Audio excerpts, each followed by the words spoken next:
Howdy, Dre here with Boss Hog Outdoors.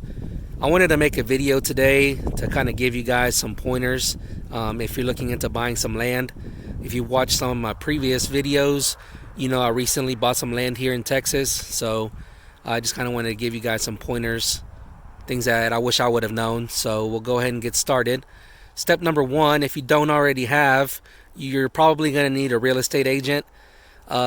Land, especially here in Texas, is selling really fast, so you need to make sure you have one ready and available, and so you don't miss out on a great opportunity, because I almost missed out on this property because I wasn't quite ready. So step number two would be to go ahead and get pre-approved for the amount of money that you think you can spend on the land or on a house. So you can kind of use Quicken Loans or any kind of bank just to see how much you would be pre-approved for, because a real estate agent, that's usually going to be the first thing that they ask for is how much are you pre-approved for. So make sure you go ahead and get that done as well.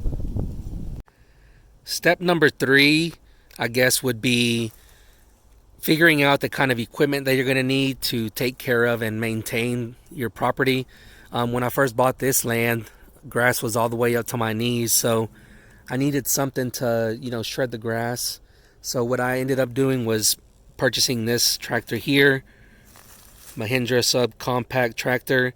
It's got a brush cutter back there that you can use to shred, and it's got a bucket here that you can move some dirt around with. Pretty nice little tractor, and they're fairly reasonable price wise, which is why I went with this first. But being out here now and actually working on the land, I kind of wish I would have went with a mini excavator. They are more expensive, but I think it would have came more in handy with the tasks that I need done here. So that is kind of one thing I wish I would have thought of. So make sure you think about what you're going to need. If you're going to need to cut down trees, do some digging, there's all kinds of tractors, and just kind of look into that and figure out what it is you're going to need.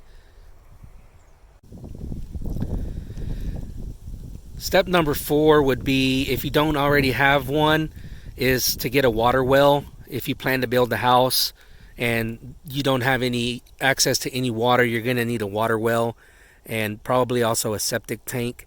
So those are two things you're probably going to need if you plan on building a house.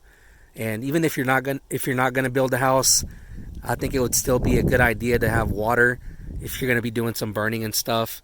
That way you can have some water available so you don't burn down your neighbor's property.